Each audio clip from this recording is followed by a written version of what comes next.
Hello, welcome to our show, A Better You. I'm your host, Suzi Renaud. Today we're going to be talking about a new form of fitness, pretty new around the block, and it's kettlebells. So come back and join us.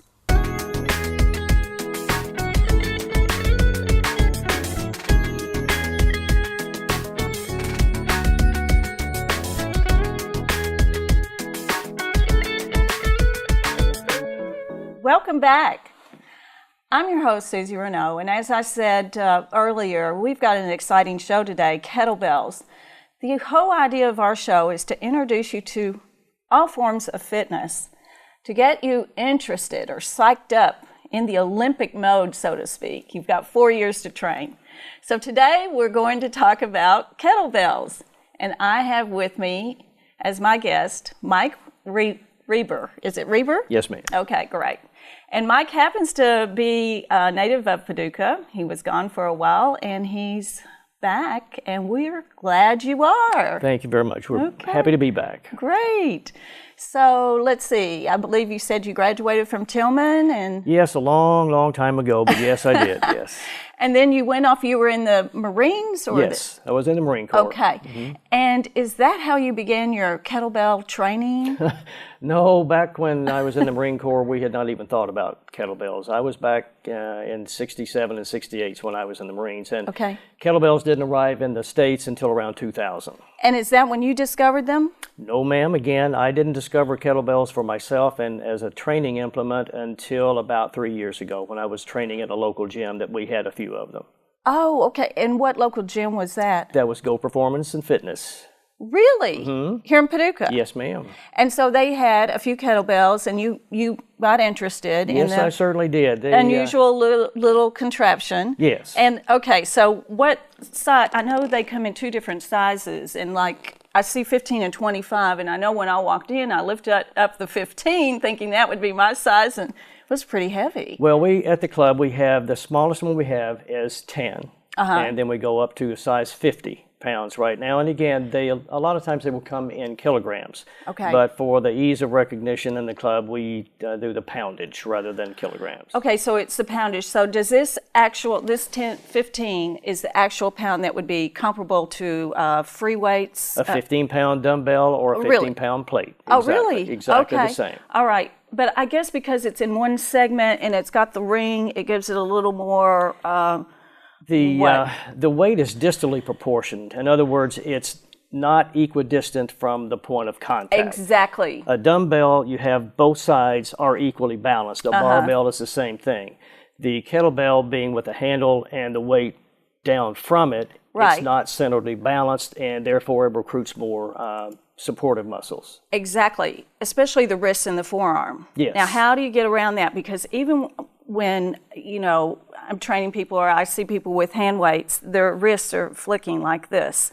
So how do we get around that? That has to do with the instructor.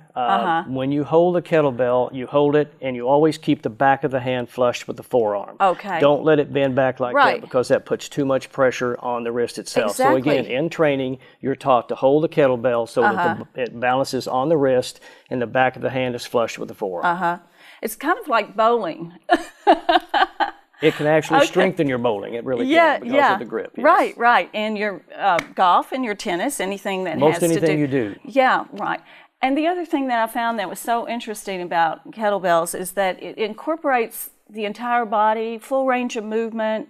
Yes, major it does. and minor muscle groups. It does. There are some isolation moves that you can do with kettlebells, just like you can with barbells or dumbbells. But the traditional classical moves with a kettlebell work the entire body. It's not designed to isolate a particular muscle group.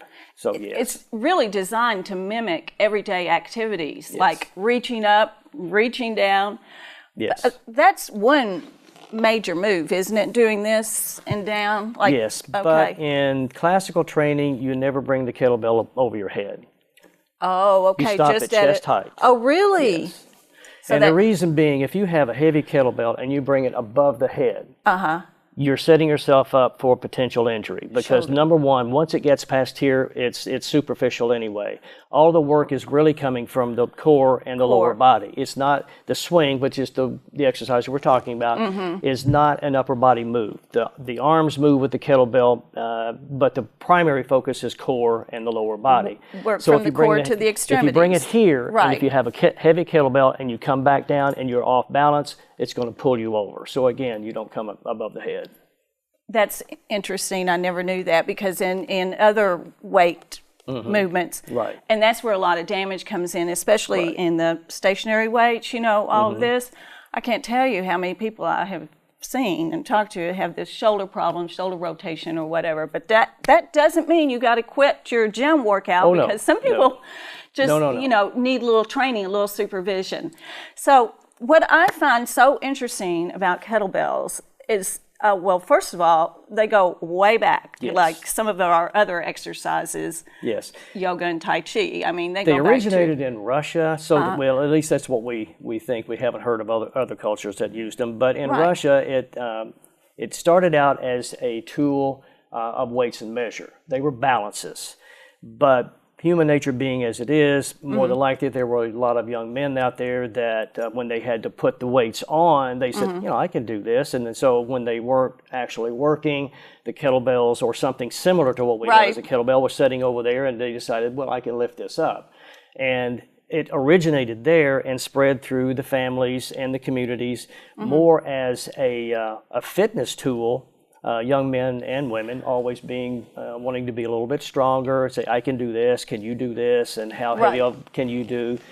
And so it spread through the farming communities and the families, and where we today, when we have a social gathering, whether it be community or family, we have washers and horseshoes and a few things like that. Well, the Russian populace decided to use kettlebells as a form of entertainment at the social gathering. Like a game. Exactly. Like and then they the realized, horseshoe. well, I can use this to get stronger. So it just kind of moved from there, yes. But it's been at least 300 years that we know of, yes. And moved from the game playing and the community to the Soviet Army for training and physical fitness. A lot of the young men, especially after World War II, they came back after World War II. They had been exposed to other people and other cultures. And the Soviets have always been, like we are, very competitive. And they saw this as an opportunity to test themselves, both individually and in a group, a lot like the Scottish people who had the lifting stones, the testing stones, and tossing the stones. They used kettlebells. And as a part of the young men that had been in the military, they decided, okay, we want to continue to be fit. Once they did that, they taught other people who then went into the military, and the military recognized both in the Army as well as in the Navy, the Russian Navy, that this is a very transportable type of fitness equipment. Barbells and dumbbells, you almost always have to have a pair of dumbbells with the same weight. Barbells, you have to have not only the plates to go on either side to balance it, you have to have the bar. To use the bar properly, you've got to have a bench and a rack. With kettlebells, all you need is the kettlebell. As you will find in kettlebell training, the majority of what we do with a kettlebell is done with one. In dumbbell training, it's usually done in pairs. So when you work one side, then you go to the other? Exactly. Is that, okay. Exactly. It's similar to and other by doing it exercises, one side, again, with the distally offset weight, and then offset weight on one side, your body actually has to incorporate the supportive muscle, so it engages the entire body in a way that a balance lift from a barbell or a pair of dumbbells doesn't do. They do mimic a lot of things that you find in Olympic powerlifting. The clean and jerk is an Olympic lift. The snatch is an Olympic lift. Now, they don't have swings in the Olympic lift. You don't want to swing a 500-pound barbell, no. But they are very descriptive.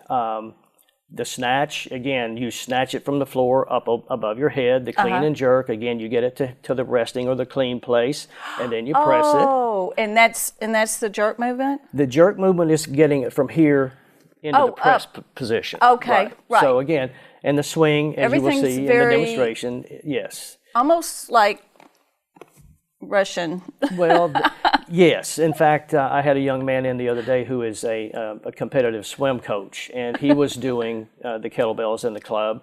And being a very meticulous coach and having to adhere to form, his form was very, very precise. Oh, yeah. But in kettlebell training, you want to learn to do these things in a fluid motion rather than in a very precise jerky motion. So instead of taking the term jerk literally, we want to think of fluidity. Exactly. Right. Okay. Right. You break it down sense. into segments, but you do it fluidly, yes. Okay, so like the certification program came around to the U.S. in about 2001, and then you went to your certification program, and I did some research, and when Pavel came over and started the classical type of kettlebell training that he had utilized when he taught the Soviet Special Forces and the Navy. Right. He taught that and began to certify people so that they could train the way he was trained and the way he developed the program.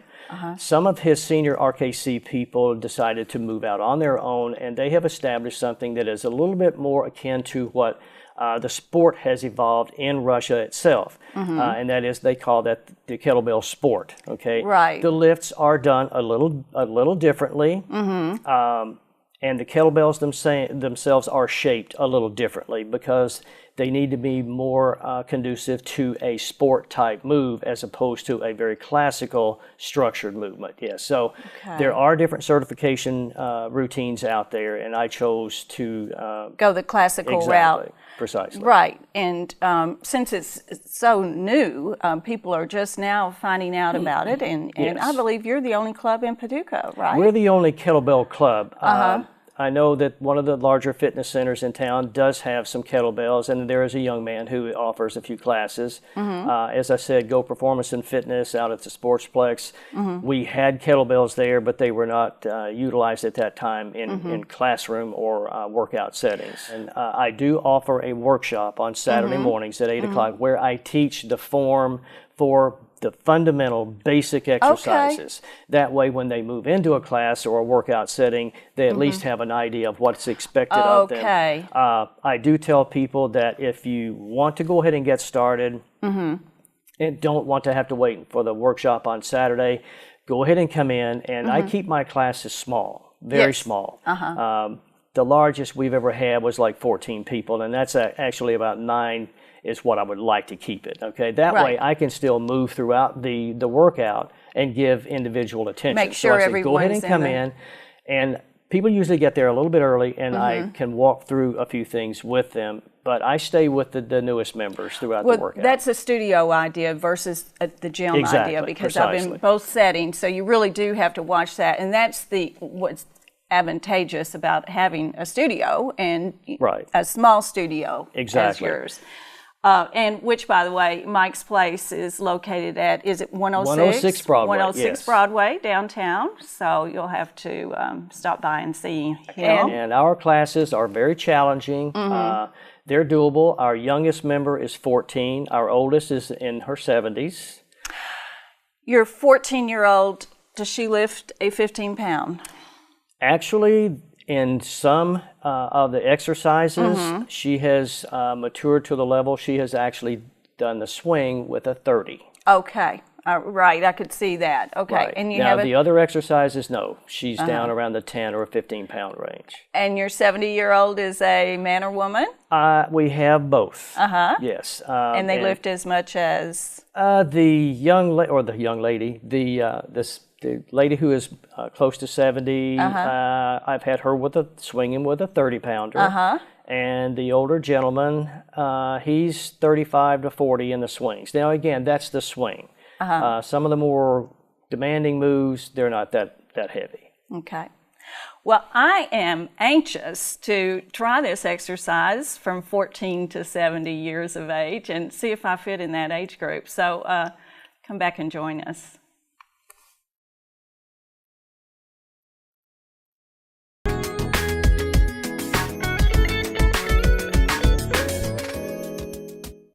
Hello, I'm glad you're back. We're here to do a little kettlebell training, and I'm going to be Mike's new client.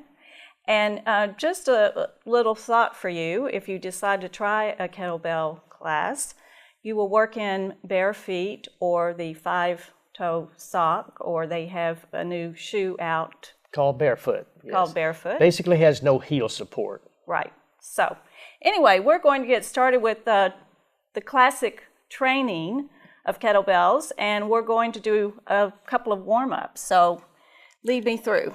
Okay, Susie, what I'm going to do right now is show you the first 3 exercises that we will do in any class. All right. The first thing we want to do is warm up the core Right. and the shoulders, okay? What With the bell? Do with the bell, yes. Okay. You will be on the floor, and I'll demonstrate it, and then I'll let you do it. The first warm-up is on the floor. Yes, it is. Oh. And it works the entire core, the hip Okay. flexors, and the shoulder, and those are primary areas that we want to hit. Okay. You'll be on your back. You'll slip your right hand inside using both hands. You will press it so that the kettlebell is totally vertical. Okay. Your elbow is locked. The hand is directly above the shoulder. And you can draw a line from the knuckle to the shoulder. Exactly. Notice his wrist is straight. Okay, great. When your right hand is up, your right leg will be up. Right. The other hand will be on the floor above your head, and you will roll gonna onto do your the roll. side. So now you're rotating the core, and the shoulder is going through a range of motion. Now you'll stop halfway up so that again, the kettlebell is vertical, drawing a line from the knuckles to the opposite shoulder. Then you will come all the way back Use your down. core here to support yourself and keep that leg straight, right? Precisely. Okay. That's exercise number 1. The second one we'll show you is the, we're going to take that one step further. Starts out the very same, but here, instead of stopping, you bring the leg all the way over, straighten it out, and rotate the hip toward the floor, but again, keeping the kettlebell vertical. Right. Now your shoulder has gone through a full range of motion, and your core is stretched out and warming up. Then you come back down so that both shoulder blades touch.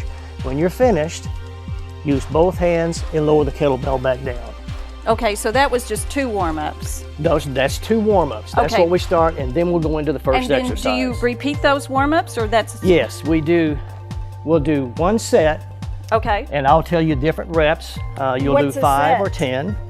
And this is a 15-pound kettlebell. Okay. Your right leg is up.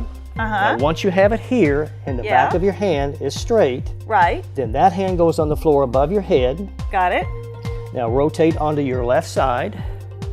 Like this. Right, keeping the kettlebell coming straight up. Wow. Now Here stop I am. right there. Now you can draw a line from this knuckle to the opposite shoulder. You've engaged the core and the shoulder. Back down. And how many times do you do that, though? Go ahead and do that 4 more times. Right. That makes sense. Okay. Keep it vertical. There we go. See, you're Gotta keep it working in the line. shoulder. It's easier if you keep your eye on the This is kettlebell. hard. Okay, got it. Okay, 3 more. Oh, keep your eye on the bell. Right, that gives you a visual frame of reference. Oh, yes. Got it. That 2 makes more. more sense. 2 more. I like it. Okay. All right. Now use both hands by bringing the left hand here. Bring your left hand here. Now right there. Now lower it down to your left side. All the way over. All the way over. Just right there. Woo! Bend your elbow. Like this. Right there. Now take this hand out.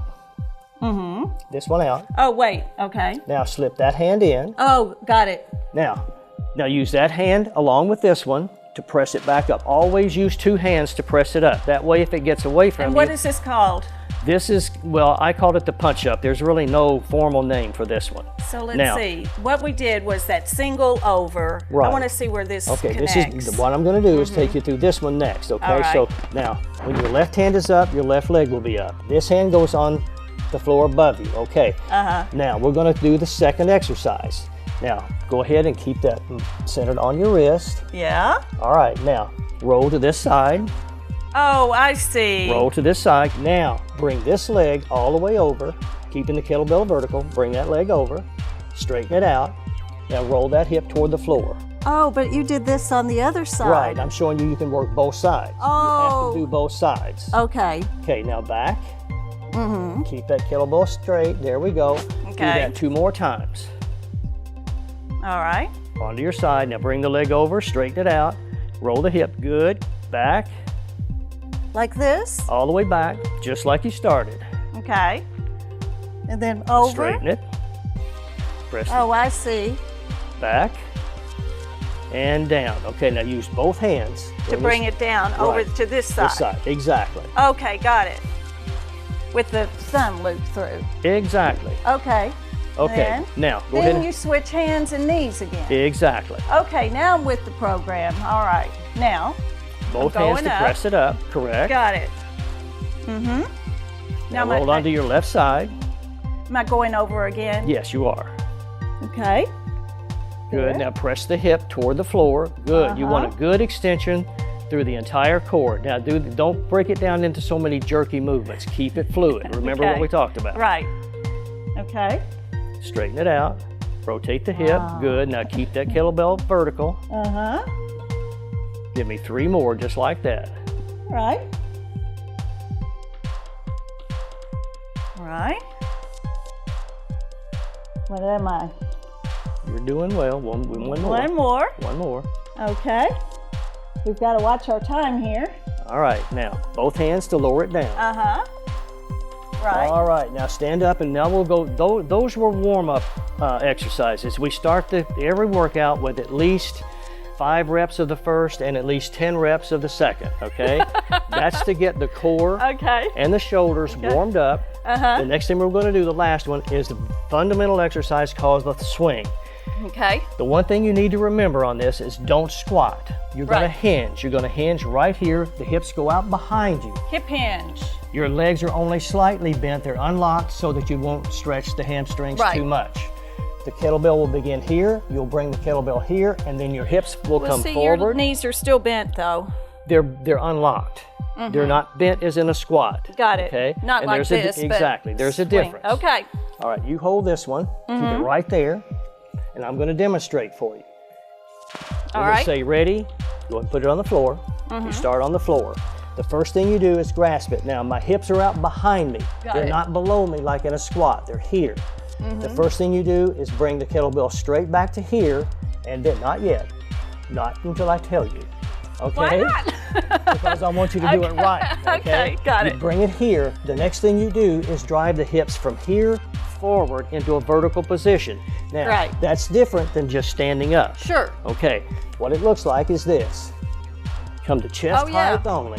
Now the hips go out behind you. Uh-huh. Now I'm going to change and do it incorrectly. Right. See the difference? Yes, I do. This is correct. All right, your turn. Ready? Okay. So ready. Okay. Ready is hands on the bell. Ready is hands on the bell. Go. You bring it here. Go. Up. Yeah. Now do not squeeze the kettlebell. Exaggerated move. Come on, straighten up. There we go. Keep going. All right, keep going 10 more times. Don't forget to breathe. This is fun. This is like swinging. Don't forget to breathe. Okay. Inhale, exhale. Yes. Hear me breathing. Nostril breathing. 3, 2, and down. Okay, down. Right, now do it with this one. Oh, yeah, that's pretty fun. Okay, good. Same thing, hike the ball to the quarterback. First, always start on the floor. Quarterback. Bring it to here Yeah. and swing. Go. Okay. Keep your back nice and straight, hips forward into a vertical position. And you squeeze your glutes, don't you? Yes. That's a good tip. But you know what I notice is happening? My knees are locking. Then you need to make sure that they're unlocked but not bent. Are they There not is a bent? difference. They're fine. They're perfect. You don't want a big bend in the knee. This is not a squat motion. I'm burning a lot of calories doing this. 3, 2, and down. Down. Good. Okay, that is the classical, probably the most versatile exercise you will do with a kettlebell, and it's called the swing. Except for the back. Actually, that is one of I've the got best a things. strong back, but If you do some this, people don't. if you do this properly, Susie, it will strengthen the back. It will actually alleviate a lot of back pain. I have a lot of back issues right now, and my surgeon told me that were I like 95% of his patients, I would be on the surgery table soon. Yeah. But because I do what I do, To do a frog squat. well, you could. But what I do with the kettlebell is so strengthened the muscles around my spine that everything that is bad about it right now is being held in place. Right. So, now, I can tell you a whole workout. That was a good little, I mean, just doing that was a great little workout. That warm-up, though, is there a different warm-up you do? There are some. This, to me, seems like a warm-up. I don't know why, because that other one's so slow that... But you want to warm up slow. You never stretch a cold muscle, ever. Okay. So what we do there is slow and deliberate. It's the classical, it's the old-fashioned, never stretch It's like a cold a piece muscle. of taffy. If you Yeah. put taffy in the refrigerator, take it out and try to twist it, it's Yeah. going to break. Okay. Same thing applies to muscles. You Okay. never overstretch a cold muscle. All right. That's why those two, it works the entire core and especially the shoulders, because everything we do with a kettlebell, whether it's presses, cleans, and jerks or anything Show else. me, let's do a quick 30-second quick Okay. clean and jerk. or One of the something. other Jerk ones and that clean. you'll see, and it's a simple move but difficult to master because you have to unlearn a few things, is getting the kettlebell from here to here. Right, The first thing you do, your hips are back. right. You drive the kettlebell up with the first stage here. And it lands in that V every time. The opposite Now, is, what's that called when you flip it like that? this is that's the the clean. jerk? This is the clean. The jerk would Oh. be this. We don't actually The do the clean jerks. is sweeping it around like Exactly. Now the opposite is just a corkscrew. that. Okay. But again, you Well, that's engage. good for your wrist and your forearm. Yes, it is. And if you do it properly, it's for your back, your legs, your glutes. So I've got to wrap it up here on this little move. Now, what you did is curled it, and that's why it hits so hard. Uh-huh. That's why I say you've got to unlearn a few things. There's an elevator shaft. Right? It comes up the elevator shaft, you drop your Okay. elbow and turn, and it lands right there every time. Okay. Not out here.